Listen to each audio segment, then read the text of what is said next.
नमस्ते विद्यार्थी मित्रों, ऑनलाइन अभ्यासक्रम में आप सबका स्वागत है। हम बात कर रहे हैं कक्षा 9 के विषय हिंदी की, जिनकी हमारी चौथी काव्य है कर्ण का जीवन दर्शन। आज हम इस काव्य की समझूती देखने वाले हैं। तो सबसे पहले देखते हैं कि यह जो काव्य है उनके कवि है रामधारी सिंह दिनकर और इस काव्य का साहित्य प्रकार है खंड काव्यांश। तो यह खंड काव्यांश क्या है, सबसे पहले हम उनकी समझूती देखते हैं। खंड काव्यांश खंड काव्य का एक अंश होता है। तो यह खंड काव्य क्या है? तो खंड काव्य साहित्य में प्रबंध काव्य का एक रूप है। जीवन की किसी घटना विशेष को लेकर लिखा गया काव्य खंड काव्य कहा जाता है। खंड काव्य शब्द से ही स्पष्ट होता है कि इसमें मानव जीवन की किसी एक ही घटना की प्रधानता या तो महानता रहती है। तो उनके वर्णन में से किसी एक प्रसंग को यहाँ पर लेना, काव्य के रूप में लेना या तो बताना, जिसे हम खंड काव्य का एक अंश कहते हैं। उसी प्रकार इस काव्य का साहित्य प्रकार है खंड काव्यांश, जिसमें रामधारी सिंह दिनकर जी ने कर्ण के जीवन के एक प्रसंग को हमारे सामने रखा है। तो विद्यार्थी मित्रों, यहाँ हमने खंड काव्य या तो खंड काव्यांश क्या है उनकी समझूती देखी। अब हम कवि का थोड़ा परिचय देखते हैं। तो यहाँ लिखा हुआ है कि हिंदी के सुप्रसिद्ध कवि रामधारी सिंह दिनकर का जन्म बिहार के मुंगेर जिले के सिमरिया नामक गांव के एक किसान परिवार में हुआ था। उन्होंने अपनी प्रारंभिक शिक्षा मुंगेर तथा उच्च शिक्षा पटना में प्राप्त की थी। पटना विश्वविद्यालय से स्नातक की उपाधि प्राप्त की, यानी कि स्नातक यानी 12वीं कक्षा के बाद 3 साल का अभ्यास है और उनके बाद मिलने वाली जो डिग्री होती है उन्हें हम स्नातक के रूप में पहचानते हैं। तो उन्होंने स्नातक की उपाधि प्राप्त करके कुछ समय तक अध्यापन कार्य भी किया। दिनकर जी सीतामढ़ी में सब रजिस्ट्रार और मुजफ्फरपुर कॉलेज में हिंदी विभाग के अध्यक्ष रहे। वे भागलपुर विश्वविद्यालय के उपकुलपति और भारत सरकार की हिंदी सलाहकार समिति के भी अध्यक्ष रहे थे। यानी विश्वविद्यालय की देखरेख वहाँ के कार्य करने वाले उपकुलपति है और भारत सरकार की हिंदी सलाहकार समिति के भी अध्यक्ष रहे हैं। हम कहें तो दिनकर जी की सबसे बड़ी विशेषता यह है कि उन्हें अपने देश और युग के प्रति जागरूकता, वे अपने देश के प्रति उनके मन में काफ़ी मान था, गौरव था अपने देश के प्रति। तो वे हमेशा अपने देश के प्रति जागरूक रहते थे। कवि ने तत्कालीन घटनाओं और विषमताओं का खुलकर चित्रण किया है, यानी कि कवि ने अपने जीवन में अपने उस समय के घटनाओं और समस्याओं का अपने साहित्य में खुलकर आलेखन किया है, चित्रण किया है, यानी आलेखन किया है। उनकी वाणी में शक्ति है, तेज ओज है। उनकी कविता में शोषित और पीड़ित वर्ग की व्यथा और उससे मुक्ति का संघर्ष है। हम कहें तो रामधारी सिंह दिनकर की कृतियों में ज़्यादातर शोषित और पीड़ित वर्गों की व्यथा, यानी उनके दुख और उनसे उन्हें किस तरह मुक्ति दिलानी है, उन सभी बातों की चर्चा मिलती है। इस तरह हम कहें कि उन्हें दीन दुखी प्रति भी उनके मन में उनके प्रति संवेदना थी, सहानुभूति थी। तो अब तक हमने उनका परिचय देखा। अब हम देखते हैं उनके साहित्य कृतियों का परिचय। उर्वशी, रश्मिरथी, रेणुका, हुंकार, रसवती, कुरुक्षेत्र उनकी काव्य कृतियाँ हैं। उर्वशी के लिए उन्हें सन 1972 का ज्ञानपीठ पुरस्कार मिला था। तो संस्कृति के 4 अध्याय उनका चिंतन ग्रंथ है, जिसे साहित्य अकादमी पुरस्कार से सम्मानित किया गया है। अर्धनारीश्वर, मिट्टी की ओर आदि उनकी प्रमुख गद्य रचनाएं हैं। तो उनका कृतित्व गुणवत्ता और परिणाम दोनों दृष्टि से विपुल रहा है। हम कहें तो उनकी साहित्य कृतियाँ गुणवत्ता की दृष्टि से विपुल है। यहाँ हमने कवि का परिचय देखा, उनकी साहित्य कृति का परिचय देखा। अब हम बात करें तो उनके इस काव्य के शीर्षक की, जिनका नाम है कर्ण का जीवन दर्शन। इस काव्य में हमें कर्ण के जीवन का दर्शन होता है, यानी उनकी महानता के दर्शन होते हैं। प्रस्तुत खंड काव्यांश में हम देखें तो यह खंड काव्यांश कवि के रश्मिरथी कृति से लिया गया है, जो एक खंड काव्य है और उनमें से कोई एक प्रसंग लिया गया है, इसलिए वे खंड काव्यांश है। तो रश्मिरथी उनकी मूल कृति है। यहाँ पर हम देखें तो कर्ण का परिचय है। कर्ण का नाम आप सबने सुना ही है, उनके बारे में आप सब जानते भी हैं, फिर भी हम थोड़ा उनका परिचय देखते हैं। तो हम कहें कि कर्ण महाभारत के सबसे प्रमुख पात्रों में से एक रहा है। उनका जीवन अत्यंत विचारजनक रहा है। कर्ण महाभारत के सर्वश्रेष्ठ धनुर्धारियों में से एक थे, तो वे पांडवों के बड़े भाई थे। इस बात को हम विस्तार से देखें तो कर्ण की माता का नाम कुंती था। उनका जन्म कुंती को मिले एक वरदान स्वरूप हुआ था। जब वह यानी कुंती कुंवारी थी तब एक बार दुर्वासा ऋषि उनके पिता के महल में पधारे। तब कुंती ने उस ऋषि की अच्छे से सेवा की और उनकी सेवा भाव से प्रसन्न होकर ऋषि ने उन्हें वरदान दिया कि वह किसी भी देवता का स्मरण करके उनसे संतान प्राप्त कर सकती है। तो एक दिन कुंवारेपन में ही उसने सूर्यदेव का ध्यान किया। इससे वरदान स्वरूप सूर्यदेव से उन्हें संतान की प्राप्ति हुई, यानी एक तेजस्वी पुत्र का जन्म हुआ जो तेज में सूर्य के समान ही था। वह कवच और कुंडल लेकर उत्पन्न हुआ था। कुंती अविवाहित थी, इसलिए लोक लाज के डर से उसने उस पुत्र को एक बक्से में रख गंगा जी में बहा दिया। कर्ण गंगा जी में बहता हुआ जा रहा था कि हस्तिनापुर के सारथी अधिरथ और उनकी पत्नी राधा ने उनको देख लिया, उनको बचा लिया और उनको अपनी गोद ले लिया। फिर उन्होंने उनका पालन पोषण किया। हम देखें तो कर्ण की छवि आज भी भारतीय जनमानस में एक ऐसे योद्धा की है जो जीवन भर प्रतिकूल परिस्थितियों से लड़ता रहा। कहा जाता है कि कर्ण को कभी वह सब नहीं मिला जिसका वह वास्तविक रूप से अधिकारी था और उन्हें अपने जीवन में कई समस्याओं का संघर्ष करना पड़ा, अन्याय और अपमान को भी सहना पड़ा। तो हम कहें कि महाभारत का वह एक श्रेष्ठ पात्र है। कहा जाता है कि वह एक दानवीर पुरुष है। पूरे संसार में इनके जैसा कोई दानवीर पुरुष हुआ ही नहीं है, क्योंकि जो कोई व्यक्ति उनसे जो भी दान मांगता वे उन सभी चीज़ों को उन्हें दान में दे देता था। इसलिए वे एक बहुत ही श्रेष्ठ दानवीर पुरुष है। पूरे संसार में इनके जैसा कोई दानवीर पुरुष हुआ ही नहीं है। कर्ण कुंती का पुत्र था। पांडवों में वे ज्येष्ठ भी था और श्रेष्ठ भी था। उनकी मित्रता दुर्योधन से हुई थी। सदैव उनके अन्याय और अपमान भरे कर्ण के जीवन में दुर्योधन ने सदैव उनका साथ दिया था, सच्चा मित्र का धर्म निभाया था। कर्ण दुर्योधन के इस उपकार को कभी नहीं भूल पाया। तो कर्ण एक कुशल योद्धा भी था। महाभारत के युद्ध में सबसे पहले श्री कृष्ण ने उसे पांडवों के पक्ष में लाने का प्रयत्न किया।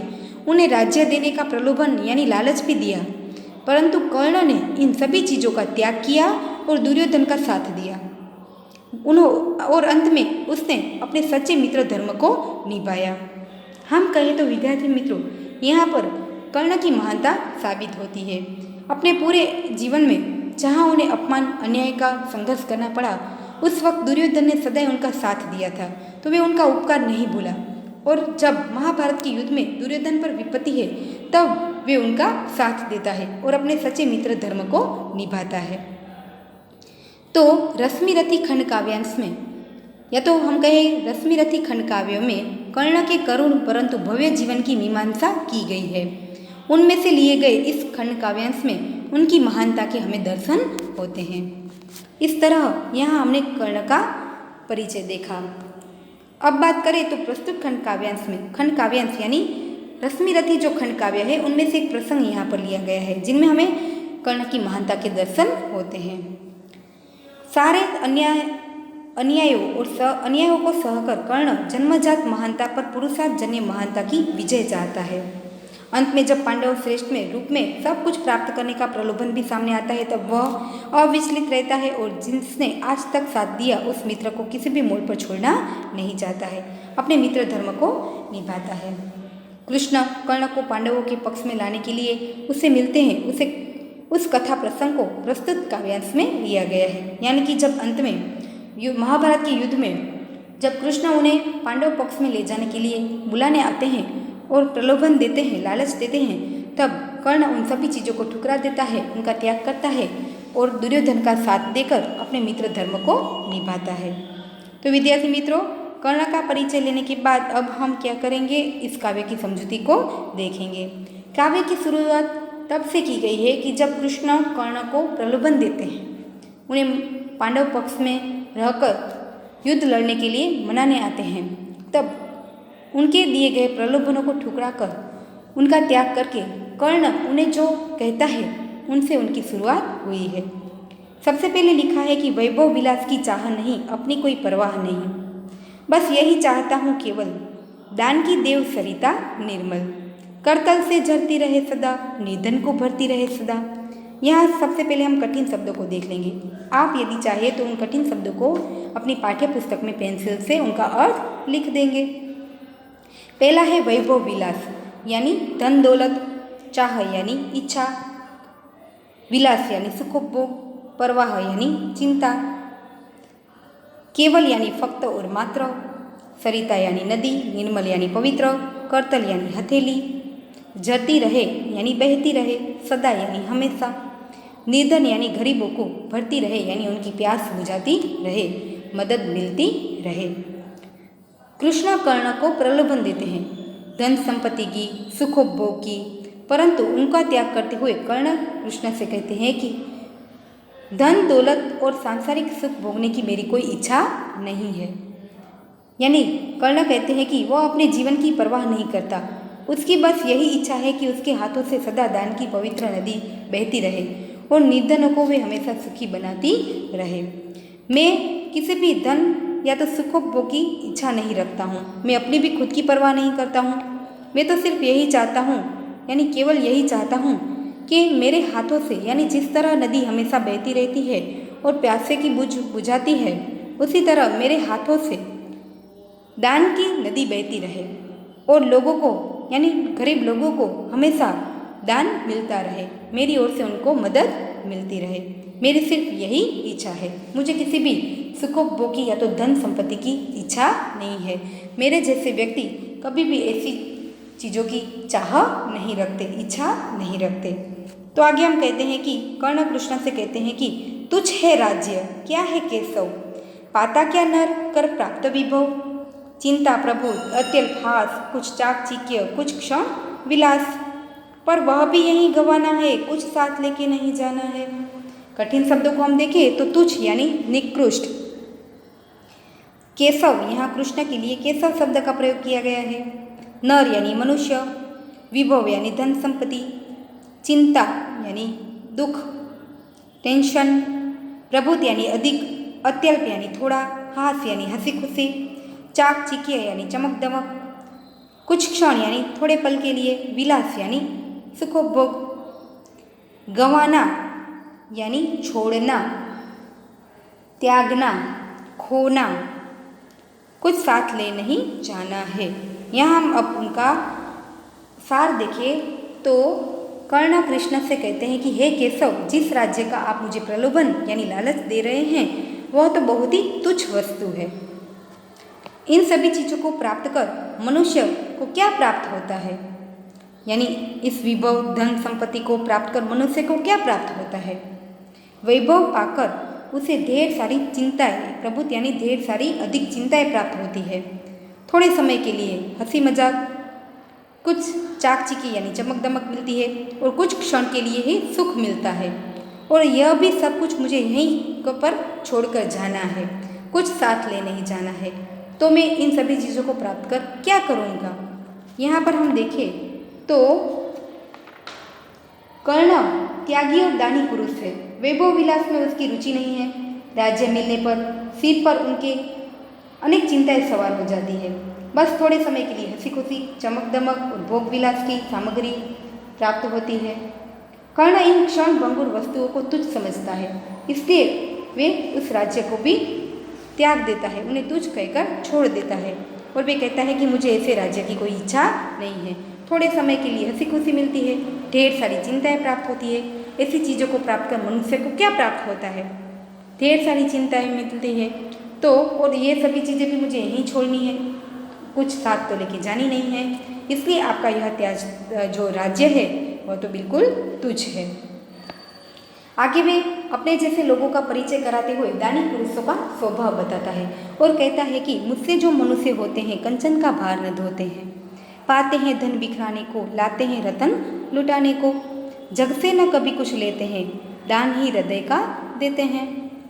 मुझसे जो मनुष्य यानी मेरे जैसे जो मनुष्य होते हैं कंचन यानी सोने का भार न धोते हैं, सोने की सैया को पसंद नहीं करते, जो कुछ प्राप्त करते हैं धन बिखराने को यानी बांटने को, रतन यानी रत्न, लुटाना यानी दूसरों को दे देना, जग यानी संसार से कुछ न लेते हैं, दान ही हृदय का देते हैं यानी सच्चे हृदय से दान करते हैं।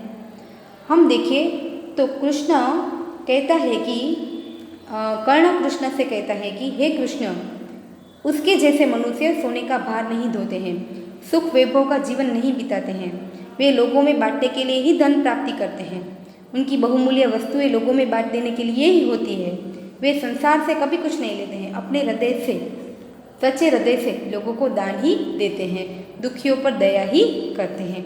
यहाँ हमें दानी पुरुषों का स्वभाव नजर आता है। हम कहें तो दानी पुरुष धन दौलत को संग्रह करने की वस्तु नहीं मानते, वे अपना धन दूसरों को बांटने में ही रुचि रखते हैं। वे जो कुछ धन प्राप्त करते हैं, अपनी बहुमूल्य वस्तुएं होती हैं, वे दूसरों को देने में संकोच भी नहीं करते, वे किसी से कुछ भी नहीं लेते, वे दूसरों को देने में ही सुख का अनुभव करते हैं।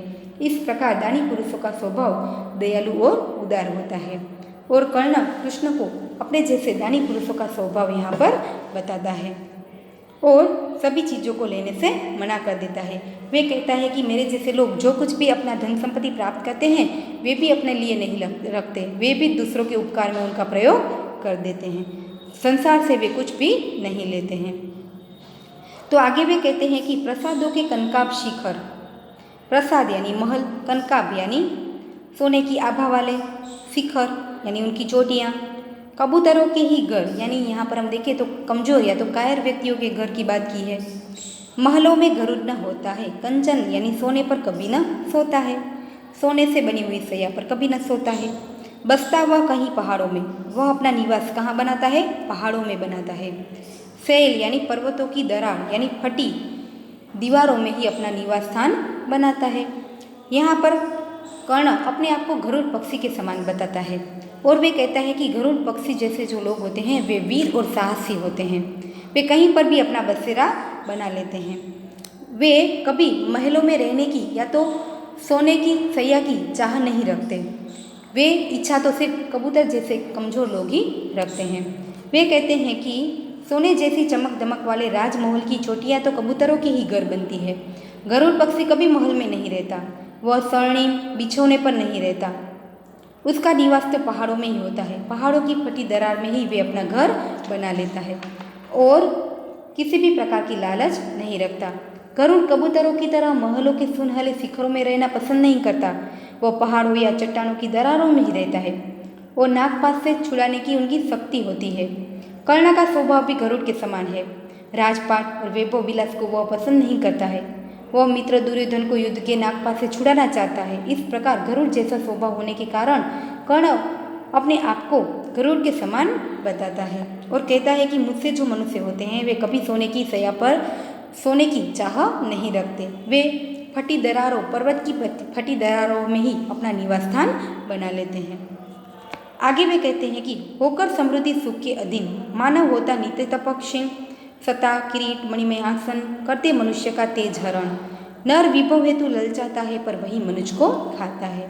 कठिन शब्द है होकर यानी बनकर, सुख समृद्धि धन संपत्ति के अधीन यानी गुलाम बनकर, मानव होता नित्य यानी हमेशा, तपह क्षीण यानी उनके तेज प्रभाव नष्ट हो जाते हैं, क्षीण हो जाते हैं, सता यानी राजपाट, किरीट यानी मुकुट, मणिमय आसन यानी रत्न से जड़ित सिंहासन, वे सभी मनुष्य का तेज हरण करते हैं यानी उनके प्रभाव उनकी शक्ति का नाश करते हैं, हरण करना यानी नाश करते हैं। नर यानी मनुष्य विभव हेतु यानी धन संपत्ति के लक्ष्य में ललचाता है पर वही सब धन संपत्ति मनुज यानी मनुष्य को खाता है यानी उनके प्रभाव उनके तेज को उनकी शक्तियों को नष्ट करता है और अंत में वे पछताता है। इस पद का सार हम देखें तो कर्ण कृष्ण से कहता है कि धन दौलत के सुख का गुलाम बनकर मनुष्य अपना तप तेज शक्ति खो देता है। यह सभी सत्ता यानी राजपद मुकुट और मणिमय आसन सिंहासन मनुष्य के तेज को हर लेते हैं, उसे प्रभावहीन बना देते हैं, शक्तिहीन तेजहीन बना देते हैं। मनुष्य धन संपत्ति पाने के लिए ललचाता है पर यही धन संपत्ति अंत में उनके नष्ट होने का कारण बनती है और फिर बाद में उन्हें पछताने की नौबत आती है। यहाँ हम कहें तो सुख समृद्धि के अधीन रहने वाले मनुष्य की अंत में क्या हालत होती है, क्या दशा होती है, तो सुख समृद्धि के गुलाम रहने से मनुष्य धीरे धीरे अपना प्रभाव खो देता है, अपना तेज, अपनी शक्ति खो देता है। यही सभी राजपाट, राजमुकुट, मणिमय आसन उनके शक्ति को हर लेते हैं। उनके वैभव पाने की लालसा प्रतिदिन बढ़ जाती है, परंतु यही लालसा अंत में उसका विनाश का कारण बनती है। इस प्रकार सुख समृद्धि के अधीन रहने वाले मनुष्य की अंत में दुर्दशा ही होती है, उनकी पछताने की नौबत ही आती है। तो आगे हम कहें कि कर्ण कृष्ण से और कहते हैं कि चांदनी पुष्प छाया में पल, नर गले बने सुमधुर कोमल। पर अमृत क्लेश का पिए बिना, आतप अंधर में जिए बिना वह पुरुष नहीं कहला सकता, विघ्नों को नहीं हिला सकता। उन्होंने कहा कि चांदनी पुष्प छाया में पलना यानी सुख समृद्धि में अपना जीवन बिताना, गले बने सुमधुर कोमल, सुमधुर कोमल यानी सुख शांति में सुख का अनुभव प्राप्त करना।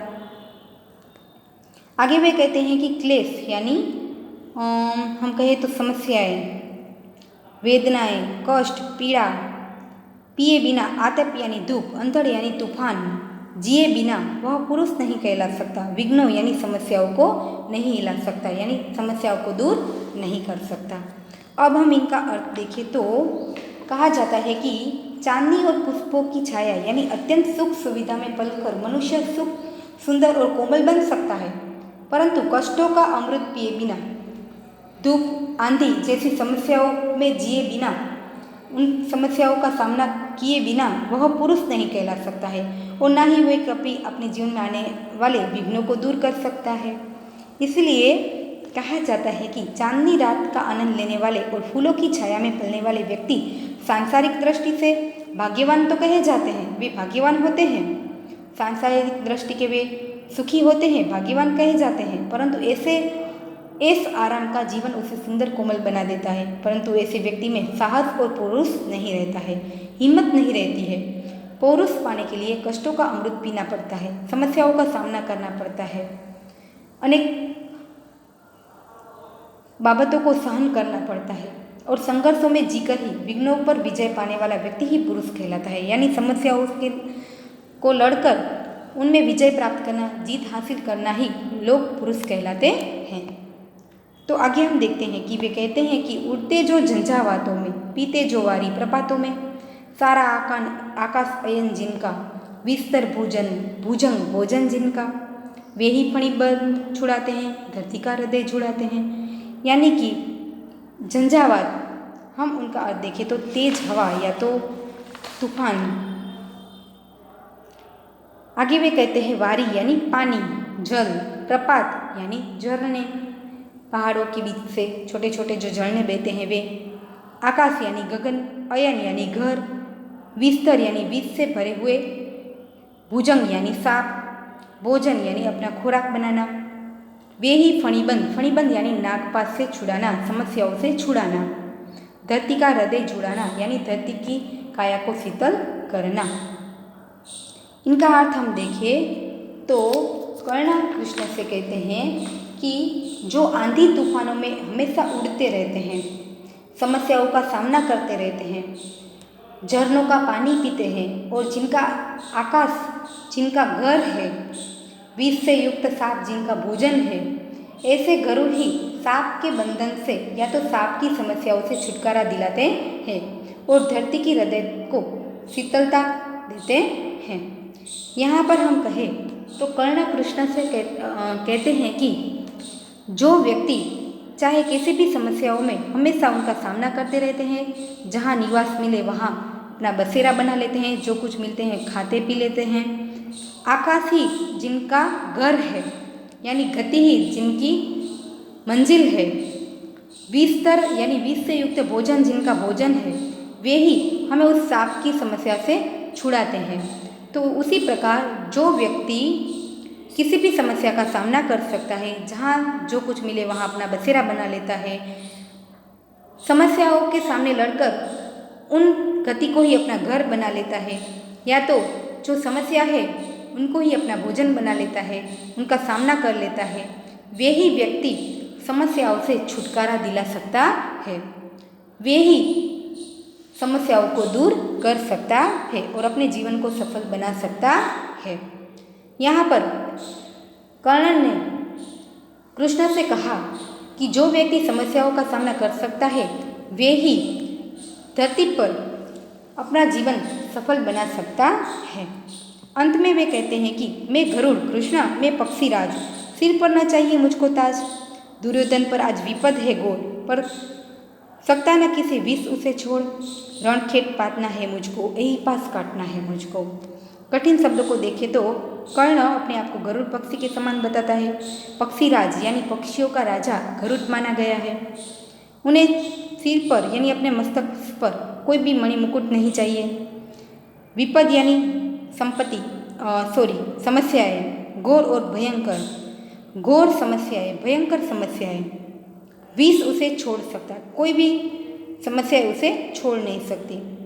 रणखेत यानी युद्ध का मैदान, पाटना यानी उतरना है, अहिपास यानी हम कहें तो जिनका अर्थ होता है नागपास, यानी एक तौर पर हम कहें तो समस्याएं को काटना है, दूर करना है।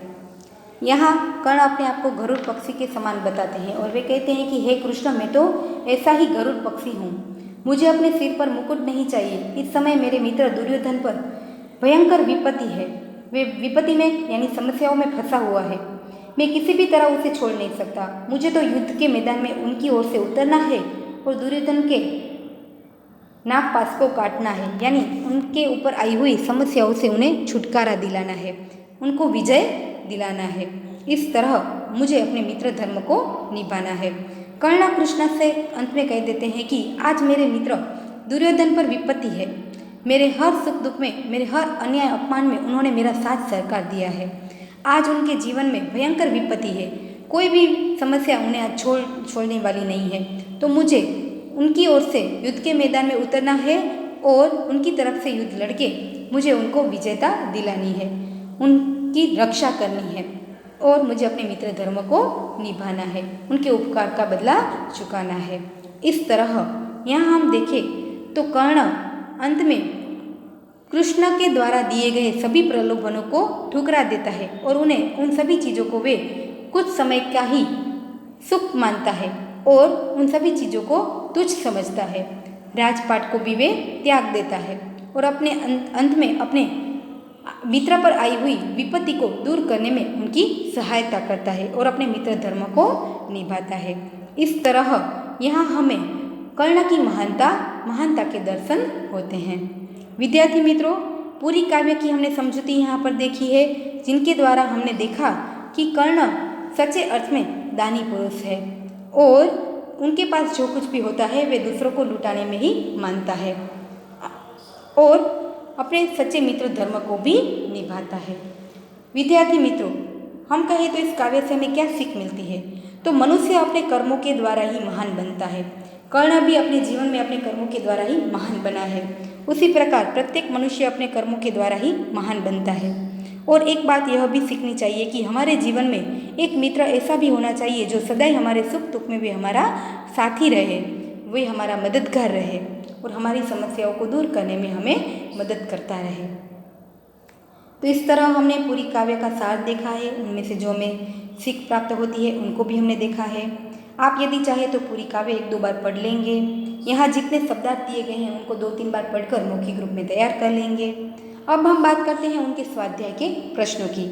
आपको जो प्रश्न लिखने के लिए दिए जाए वे अपनी नोटबुक में लिखेंगे, फिर भी यहाँ स्वाध्याय में जितने प्रश्न हैं हम उनकी चर्चा करते हैं।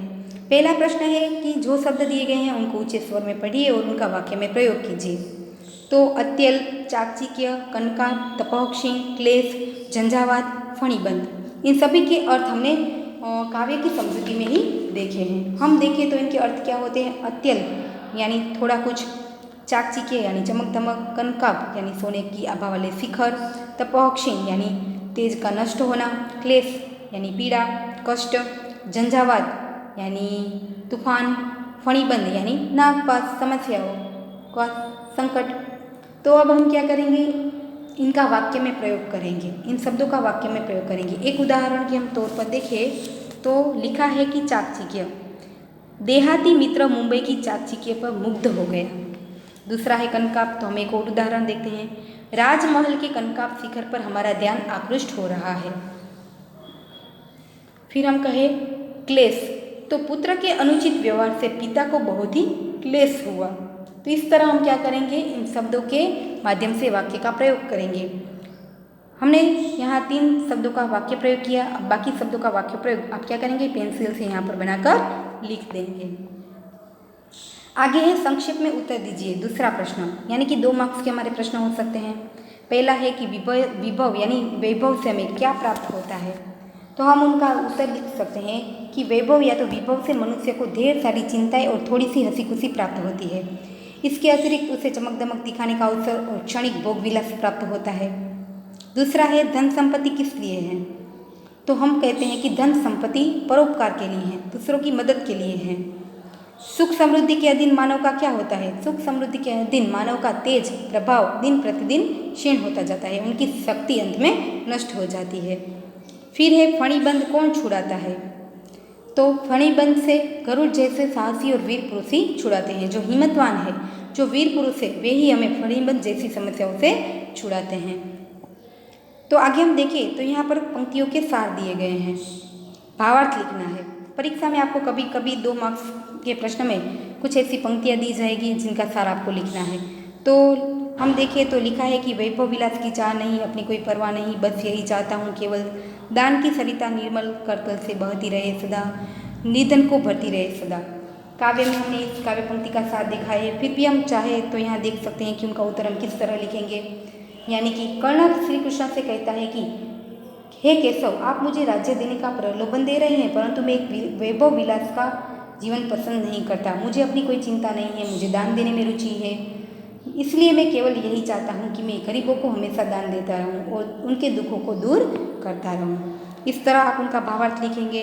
तो दूसरी काव्य पंक्ति कौन सी है उनको हम देखें तो लिखा है मैं गरुड़ कृष्ण मैं पक्षीराज, सिर पर न चाहिए मुझको ताज, दुर्योधन पर है विपद घोर, सकता न किसी विश्व से छोड़, रण के काटना है मुझको, अहिपास काटना है मुझको। तो अब हम उनका सार कैसे लिखेंगे। कर्ण श्री कृष्ण से कहता है कि इस समय मेरी स्थिति गरुड़ पक्षी के समान है, मुझे राजमुकुट नहीं पहनना है। इस समय दुर्योधन भारी संकट में है, युद्ध रूपी नागपाश ने उसे जकड़ कर रखा है, मुझे दुर्योधन की इस नागपाश को काटना है, दुर्योधन को युद्ध में विजय दिलाना है, मुझे गरुड़ की तरह अपना दायित्व निभाना है। इस तरह हम उनका सार लिखेंगे। चौथा प्रश्न है टिप्पणी लिखना। कर्ण की अभिलाषा या तो कर्ण का मित्र धर्म, तो उनका उत्तर हम कहें कर्ण की अभिलाषा, उनका उत्तर हम लिख सकते हैं कर्ण दानी पुरुष है, वह प्रतिदिन जरूरतमंद लोगों को दान देता है, उसे राज्य पाने की इच्छा नहीं है, वैभव पाकर भोग विलास में जीना उसके स्वभाव के विरुद्ध है, वह दयालु और उदार वृत्ति का है, गरीबों के प्रति उसके मन में करुणा है, उसकी यही अभिलाषा है कि वह अपनी दान वृत्ति से निर्धनों को मदद करता है, उनका दुख दूर करता रहे। तो दूसरा है कर्ण का मित्र धर्म। ये दोनों टिप्पणियां हैं जो हमें सविस्तर प्रश्न के रूप में पूछी जा सकती है। तो उनका उत्तर हम लिखेंगे कि कर्ण का जीवन अन्याय और अपमान से भरा हुआ था। एक दुर्योधन ने ही उसे सम्मान दिया और एक दुर्योधन ने ही उसे सम्मान दिया और उसे अपना मित्र बनाया। कर्ण दुर्योधन के इस उपकार को कभी नहीं भूल पाया। महाभारत का युद्ध शुरू होने से पहले श्री कृष्ण उसे पांडव पक्ष में लेने गए, उन्होंने उसे राज्य देने का प्रलोभन दिया, परंतु कर्ण ने उनका प्रस्ताव अस्वीकार कर दिया। उसने दुर्योधन का साथ छोड़ने से स्पष्ट इनकार कर दिया। इस प्रकार कर्ण ने दुर्योधन के प्रति अपने मित्र धर्म का पालन किया। तो इस तरह आप इन दोनों प्रश्न के उत्तर लिख सकते हैं। उनके बाद का प्रश्न है विरोधी शब्द लिखिए। तो यहाँ पर जितने भी शब्द हैं उनके विरोधी शब्द आप पेंसिल से उनका उत्तर लिख सकते हैं। हम कहें तो पहला शब्द कौन सा है, उनका उत्तर क्या होगा, आपको क्या करना है, लिखना है निर्मल, जिनका अर्थ होता है मलिन। दूसरा है निर्धन, तो उनका विलोम शब्द होगा धनवान। प्रबुद्ध, तो उनका विलोम शब्द बनेगा कम। चौथा है कोमल, तो उनका विरोधार्थी शब्द बनेगा कठोर। पांचवा है अमृत, तो उनका विरोधार्थी शब्द बनेगा विष। इस तरह उनके उत्तर आप यहाँ पेंसिल से लिख देंगे। उनके बाद क्या है मित्रों, तो यहाँ समानार्थी शब्द का अर्थ लिखना है और हम कहें तो उनका अर्थ शब्द कोष्ठ, यहाँ कोष्ठ दिया है जिनमें से हमें ढूंढना है। तो पहले हम सभी शब्दों के समानार्थी शब्द पहचान लेते हैं। सुखोपभोग का अर्थ क्या होता है, विलास, ठीक है। तो उनका हम यहाँ पर अर्थ ढूंढते हैं। कहाँ पर विलास लिखा हुआ है, देखिए यह हमें उनका अर्थ मिल गया। हथेली यानी करतल, तो यहाँ पर हमें उनका उत्तर मिल गया। इस तरह आपको पेंसिल से राउंड बनाने हैं। यहाँ पहले उनका अर्थ लिख देंगे, फिर उनका राउंड बनाएंगे। फिर है प्रचुर यानी प्रबुद्ध, यहाँ पर उनका अर्थ मिल गया। फिर है दरज यानी दरार, दरार को आप ढूंढिए कहाँ पर है, यहाँ पर है। फिर है आंधी यानी तूफान, हम कहें तो उनका अर्थ होता है अंधड़, ढूंढिए यहाँ पर है। फिर है पानी यानी वारी, यहाँ पर है। गरल जिनका अर्थ होता है विष, तो वे कहाँ पर है, ढूंढिए विष कहाँ है, यहाँ पर है। फिर है चट्टान यानी सेल, पर्वत, जो यहाँ पर है। आप क्या करेंगे, पेंसिल से इस तरह उन पर राउंड बना देंगे। पहले उनका अर्थ यहाँ लिखेंगे, फिर उन पर बॉक्स में राउंड कर देंगे। विद्यार्थी मित्रों, अब हम देखते हैं प्रश्नों के उत्तर। अंदाज अपना अपना, जिनमें आपको अपना मत रजू करना है, अपने विचार को रजू करना है। पहला प्रश्न है, यदि कोई ज़रूरतमंद इंसान आपसे मदद मांगे तो आप क्या करेंगे। यदि कोई ज़रूरतमंद इंसान हमसे मदद मांगेंगे तो पहले हम उनकी ज़रूरतों के बारे में पूछेंगे, उनकी ज़रूरत को समझेंगे। फिर उसकी ज़रूरत सच्ची लगे तो अवश्य उनकी मदद करेंगे। मदद करने में यदि दूसरों के सहयोग की आवश्यकता हो तो उनको भी हम बात बताएंगे और उनका भी सहयोग शर्म संकोच रखे बिना लेंगे। दूसरा है, आपको पता चले कि आपका दोस्त संकट में फंसा हुआ है तो आप क्या करेंगे। संकट में पड़े हुए मित्र की मदद करना तो हमारा धर्म है, कर्तव्य है। इस कर्तव्य का पालन करके ही हम मित्र धर्म को निभाएंगे, अपने को सच्चा दोस्त साबित कर सकते हैं। इसलिए संकट में पड़े हुए मित्र को संकट से छुड़ाने में कोई कसर नहीं रखेंगे, अपनी ओर से उन्हें सलाह सूचन करेंगे। उनकी बात है, आपके पास ज़रूरत से ज़्यादा धन संपत्ति है तो आप क्या करेंगे। तो अपने पास ज़रूरत से ज़्यादा धन संपत्ति होने पर हम क्या करेंगे, उनका परोपकार में उपयोग करेंगे। अनाथ आश्रम में ज़रूरतमंदों को उनकी ज़रूरी चीज़ों को खरीद कर देंगे। प्यासों के लिए प्यास बुझवाएंगे, गरीबों को अन्नदान करेंगे। इस प्रकार अपने पास ज़रूरत से ज़्यादा धन संपत्ति होने पर हम उनका दूसरों के दुख दूर करने में, दूसरों के उपकार करने में उनका प्रयोग करेंगे। तो विद्यार्थी मित्रों, यहाँ पर हमने सभी स्वाध्याय के प्रश्नों की चर्चा की है और आपको जो प्रश्न लिखने के लिए दिए जाए उनको आप क्या करेंगे, अपनी पाठ की नोटबुक में उनके प्रश्नों के उत्तर लिखेंगे और पूरा पाठ एक बार पढ़ लेंगे। यहाँ हमारी काव्य समाप्त होती है। नमस्ते, थैंक यू।